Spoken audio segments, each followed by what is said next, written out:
Bismillahirrahmanirrahim. Assalamualaikum warahmatullahi wabarakatuh. Alhamdulillah, hari ini kita akan melanjutkan bab tentang dunia tumbuhan. Minggu kemarin kita sudah membahas mengenai tumbuhan yang tidak berpembuluh, yaitu contohnya Bryophyta, tumbuhan lumut, dan hari ini kita akan membahas mengenai tumbuhan berpembuluh atau Talophyta. Salah satu contohnya adalah tumbuhan paku atau Pteridophyta. Tumbuhan paku atau Pteridophyta sendiri memiliki ciri-ciri. Yang pertama adalah sering disebut juga Cormophyta berspora karena tumbuhan paku ini sudah dapat bereproduksi dengan spora. Terus sering juga disebut dengan tumbuhan Tracheophyta, artinya tumbuhan yang sudah memiliki pembuluh angkut, yaitu xilem dan phloem. Itu disebut juga tumbuhan vaskuler. Tumbuhan paku ini juga telah memiliki akar, batang, dan daun sejati, terus memiliki klorofil atau zat hijau daun, sehingga disebut juga organisme fotoautotrof, artinya dapat membuat makanan sendiri dengan cara berfotosintesis. Tumbuhan paku juga untuk ukuran dan bentuk tubuhnya ada yang 2 cm sampai 5 meter.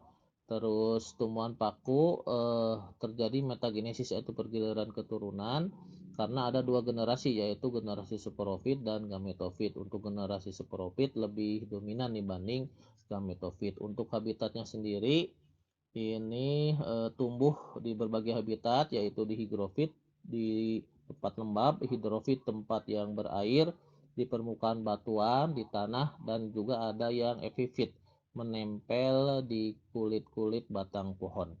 Untuk struktur tubuh sendiri, untuk akarnya ini akar serabut berupa rizom, artinya memiliki batang yang tumbuh di bawah permukaan tanah. Jadi batangnya itu rizom yang memiliki tumbuh di bawah permukaan tanah.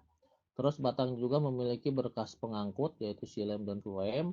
Untuk daun sudah terdiferensiasi menjadi daun tropofil dan daun sporofil. Apa itu daun tropofil dan sporofil? Nanti kita bahas.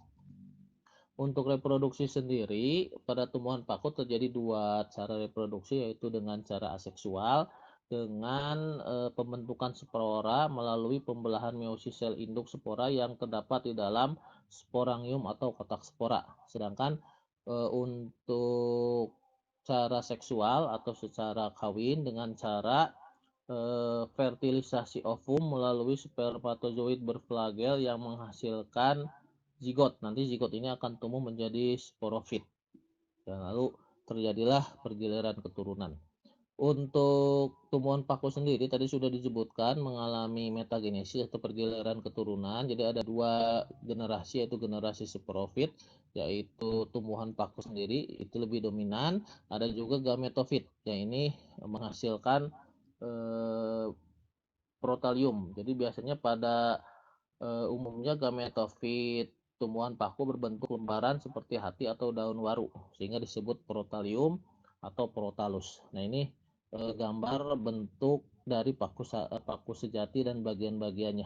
Jadi kalian seperti lihat, ini ada daun, stolon, dan akar untuk bagian-bagian paku, dan juga ada protalium, yaitu berbentuk hati. Ini menghasilkan sel kelamin jantan dan betina, yaitu antheridium dan archegonium dalam bentuk gametofitnya.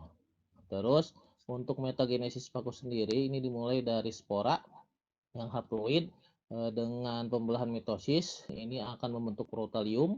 Protalium ini nanti akan membentuk gametofit. Gametofit akan menghasilkan dua sel kelamin, yaitu sel kelamin jantan dan sel kelamin betina, yaitu antheridium dengan archegonium. Archegonium nanti menghasilkan ovum dan antheridium menghasilkan spermatozoid. Lalu terjadilah fertilisasi akan membentuk zigot. Zigot akan berkembang menjadi sporangium. Lalu sporangium atau kotak spora ini nanti akan menghasilkan spora melalui pembelahan secara meiosis. Lalu nanti ini akan berputar lagi, terjadilah pergiliran keturunan dari awal lagi. Itu untuk metagenesis pada paku. Ini siklus hidup pada paku sejati ya, sama dengan tadi pada bagan, hanya ini gambarnya ada tahap diploid dan tahap haploidnya. Terus ini juga sama ya untuk gambar pada tumbuhan paku, mulai dari sorus, sporangium, lalu menjadi antheridium, archegonium, embrio, gametophyte, balik lagi ke spora seperti itu. Nah, untuk tumbuhan paku sendiri ada dua jenis daun pada tumbuhan paku berdasarkan ukuran, ada berdaun besar atau makrofil, ada yang berdaun kecil atau mikrofil. Sedangkan untuk berdasarkan ukuran dan bentuk, paku dibedakan menjadi dua macam, yaitu paku heterofil. Ini memiliki dua macam daun yang berbeda ukuran dan bentuknya. Terus juga ada paku homofil. Ini paku yang memiliki daun dengan ukuran dan bentuk yang sama. Contohnya pada suplir. Seperti itu. Terus tumbuhan paku juga dibedakan menjadi dua jenis berdasarkan ada tidaknya spora. Ada daun fertil atau sporofil ya tadi, yaitu daun yang menghasilkan spora, dan ada daun steril atau tropofil, daun yang tidak mengandung spora, dan daun ini khusus untuk fotosintesis. Lalu spora yang dihasilkan oleh daun fertil tadi itu dibentuk dalam sporangium atau kotak spora. Nah, sporangium yang terkumpul dalam tumbuhan paku ini ada dalam bentuk sorus, ada dalam bentuk strobilus, dan ada dalam bentuk sporokaf. Ya, untuk sorus ini merupakan sporangium berada di dalam kotak terbuka atau tertutup oleh indusium. Terus untuk strobilus, ini sporangium membentuk suatu bangun kerucut bersama sporofil. Sedangkan untuk sporokaf sendiri, ini sporangium dibungkus oleh daun buah atau carpellum. Nah, ini bisa dilihat gambar untuk daun sporofil yang terdapat sporanya, dan ada daun yang tropofil, daun yang tidak mengandung spora. Dan spora sendiri itu terdapat di dalam kotak spora atau sporangium. Terus berdasarkan jenis spora yang dihasilkan tumbuhan paku, dibedakan juga menjadi tiga macam, yaitu paku homospora atau isospora. Paku ini menghasilkan satu jenis spora dengan bentuk dan ukuran yang sama. Paku homospora disebut juga paku berumah satu karena sporanya akan tumbuh menjadi protalium, membentuk antheridium maupun archegonium. Contohnya pada lycopodium. Ada juga paku heterospora atau anisospora. Ini menghasilkan dua jenis spora dengan ukuran yang berbeda. Spora yang berukuran besar atau makrospora atau disebut juga megaspora ini berkelamin betina yang akan tumbuh menjadi makroprotalium atau megaprotalium. Ini akan membentuk archegonium. Sedangkan spora yang berukuran kecil atau mikrospora ini berkelamin jantan dan ini akan tumbuh menjadi mikroprotalium, membentuk antheridium. Paku heterospora ini disebut juga paku berumah dua. Contohnya pada Selaginella, Salvinia, atau Marcellia atau semanggi. Terus yang ketiga ada paku peralihan atau campuran. Ini menghasilkan spora yang berukuran sesama tapi jenisnya berbeda, yaitu berkelamin jantan atau betina. Spora dapat tumbuh menjadi protalium yang akan membentuk salah satu alat kelamin, yaitu archegonium atau antheridium saja. Paku peralihan termasuk paku berumah dua.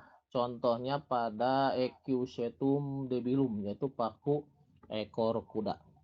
Itu mungkin untuk penjelasan dari karakteristik reproduksi terus habitat tentang tumbuhan paku. Untuk selanjutnya kita akan membahas mengenai klasifikasi pada tumbuhan paku.